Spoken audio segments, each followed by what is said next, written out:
Hi friends, welcome to subscribe my YouTube channel. Thanks for watching. Subscribe to channel bell. என் பெயர் குமார். வயது 23.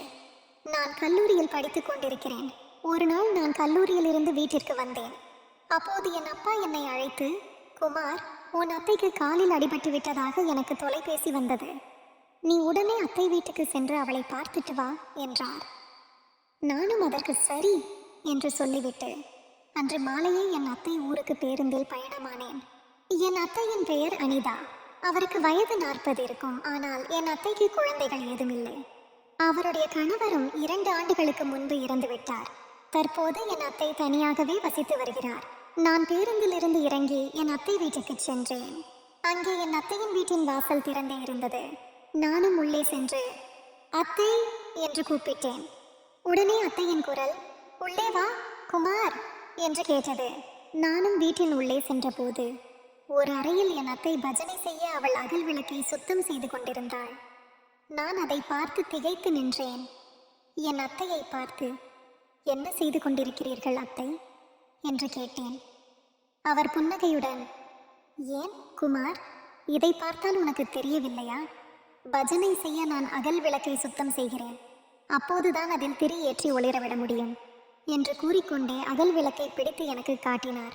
நானும் அதை பார்த்து கொண்டே அரை மனதுடன் சரி அத்தை என்று அவள் அருகில் சென்று அகல் விளக்கை தொட்டு பார்த்தேன். என்னாச்சு குமார் என்றாள். ஒன்றும் இல்லை அத்தை, இதற்கு முன் இப்படி ஒரு அகல் விளக்கை நான் பார்த்ததில்லை என்றேன். அதற்கு என் அத்தை, கவலைப்படாதே குமார், நான் காட்டுறேன் என்று அகல் விளக்கை நான் தொட்டு பார்க்க ஏதுவாக காட்டினாள். நானும் அதை தொட்டு பார்த்து, என்ன அத்தை, ஏன் இவ்வளவு பழசா இருக்கு என்றேன். அதற்கு காரணம் இருக்கு என்று சொன்னாள். பின் என்னை பார்த்து, குமார், நீ சுத்தம் செய்தது போதும், பஜனைக்கு இன்னும் நேரம் இருக்கிறது, நீ போய் குளித்து விட்டு வா என்றாள். நானும் சந்தோஷத்தில் பாத்ரூம் சென்று குளித்துவிட்டு என் அத்தையின் அறையில் உடைகளை மாற்றிக்கொண்டு வீட்டில் உள்ள சோஃபாவில் அமர்ந்தேன். அப்போது அத்தை என் அருகில் வந்து அமர்ந்தாள். நான் அவரை பார்த்து, என்ன ஆச்சு அத்தை, அப்பா உங்களுக்கு காலில் அடிபட்டு விட்டதாக சொன்னார் என்றேன். அதற்கு என் அத்தை, ஆமாம் குமார், காலில் அடிபட்டு விட்டது. நான் மருத்துவமனைக்கு சென்று டாக்டரை பார்த்து விட்டேன். இப்போது பரவாயில்லை என்றாள். நானும் என் அத்தையும் சிறிது நேரம் சோபாவில் அமர்ந்து பேசிக் கொண்டிருந்தோம். அப்போது என் அப்பா எனக்கு தொலைபேசியில் அழைத்தார். நான் அவரிடம், அத்தைக்கு இப்போது பரவாயில்லை என்றேன். அதற்கு அவர், குமார், நீ 2-3 நாள் அங்கேயே தங்கி உன் அத்தையை நல்லா கவனிச்சுக்கோ என்றார். அதற்கு நானும் சரி என்றேன். பிறகு என் அத்தை எனக்கு உணவுகளை பரிமாறினார். நானும் அதை நன்றாக சாப்பிட்டேன். அப்போது, அத்தை, நீங்களும் சாப்பிடுங்க என்றேன். அதை கேட்டதும் என் அத்தை என் அருகில் அமர்ந்து என்னுடன் சாப்பிடத் தொடங்கினாள். பின் அத்தை என்னை பற்றி விசாரித்தார். குமார், உன் கல்லூரி படிப்பு எப்படி போய்கொண்டிருக்கிறது, என்ன வேலைக்கு போற என்று கேட்டாள். அதற்கு நானும் பதில் சொன்னேன். பிறகு, அத்தை, உங்கள் அகல் விளக்கு என்ன ஆச்சு என்று கேட்டேன். அதற்கு என் அத்தை என்னை பார்த்தவாறு, ஒன்றுமில்லை குமார், உங்க மாமா இருக்கும்போது இந்த வீட்டில் தினமும் பஜனை நடக்கும். அப்போதெல்லாம் என் அகல் விளக்குக்கு திரி போட்டு எண்ணெய் ஊற்றி தீபத்தால் ஒளிர வைப்பார். ஆனால் அவர் இறந்த பிறகு இந்த வீட்டில் பஜனை ஏதும் நடக்கவில்லை. அதனால் என் அகல் விளக்கும் ஒளி இல்லாமல் பழசாகி போயிடுச்சு.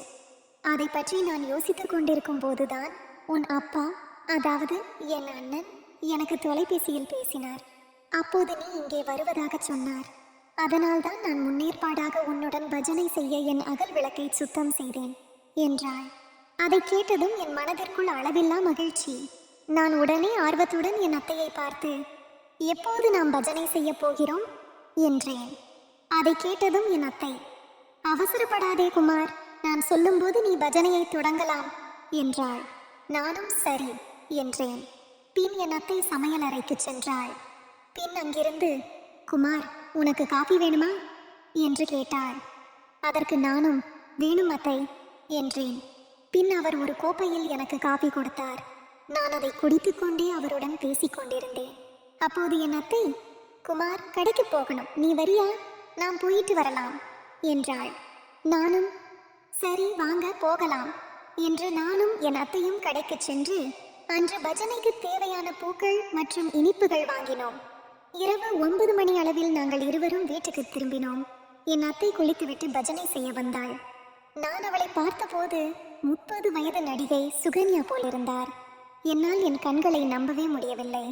அத்தை, என்ன இது என்று ஆச்சரியமாக பார்த்தேன். அப்போது என் அத்தை என்னை பார்த்து சிரித்து கொண்டே, என்ன குமார் இப்படி பார்க்கிற என்றாள். ஒன்றுமில்லை அத்தை, உங்களை பார்த்தால் 40 வயது பெண் என்று யாருமே சொல்ல மாட்டார்கள் என்றேன்.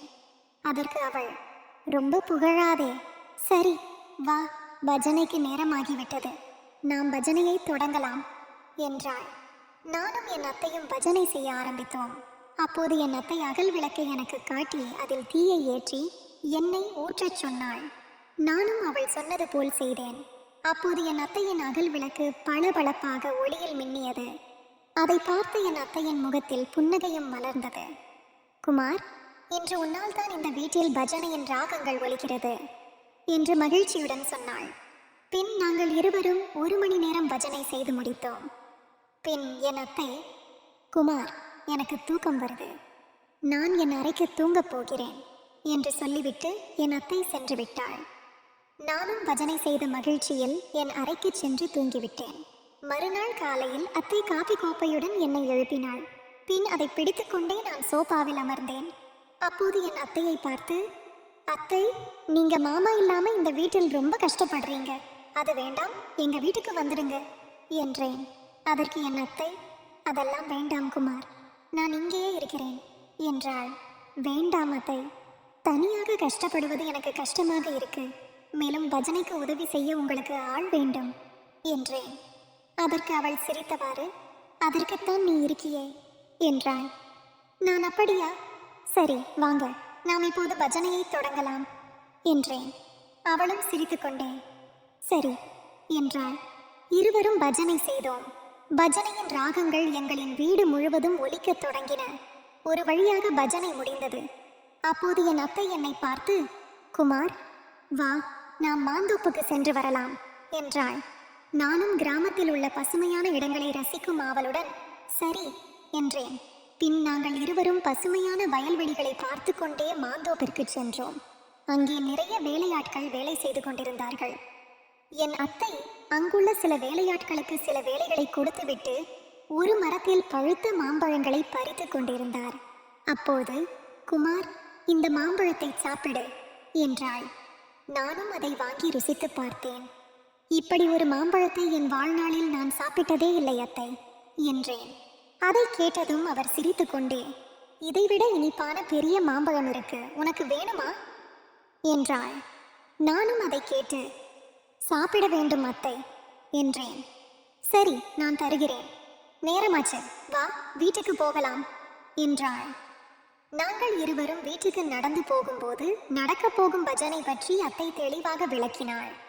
அத்தை, நீங்கள் சொல்லிக் கொடுத்தால் நான் நன்றாக கற்றுக்கொள்வேன் என்றேன்.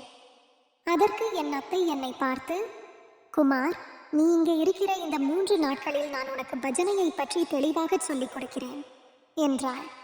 நானும் அதை கேட்டு மகிழ்ச்சியுடன் தலையாட்டினேன். பின் இருவரும் வீட்டிற்கு வந்தோம். என் அத்தை, குமார், உனக்கு சாப்பிட என்ன வேண்டும் என்றாள். மாம்பழம் வேண்டும் என்றேன். சரி என்று ஒரு மாம்பழத்தை சாப்பிட கொடுத்தாள். நானும் அதை சாப்பிட்டு கொண்டே டிவி பார்த்தேன். அப்போது என் அத்தை என்னை பார்த்து, குமார், இன்று நாம் நேரத்தோடு பஜனையை தொடங்க வேண்டும் என்றாள். அதற்கு நான் அவளை ஆச்சரியமாக பார்த்து, ஏன் அத்தை என்றேன். இன்று நாம் பஜனையை நீண்ட நேரம் செய்ய வேண்டும். உனக்கு பஜனையை பற்றி நான் தெளிவாக கற்றுக் கொடுக்க வேண்டும். அப்போதுதான் நம் வீடு முழுவதும் பஜனையின் ராகங்கள் ஒலிக்கும் என்றாள். சரி அத்தை, நீங்கள் சொன்னால் சரியாக இருக்கும் என்று சொல்லிவிட்டு நான் டிவியை பார்த்து கொண்டிருந்தேன். Hi friends, welcome to subscribe my YouTube channel. Thanks for watching. Subscribe to channel bell button. More videos coming.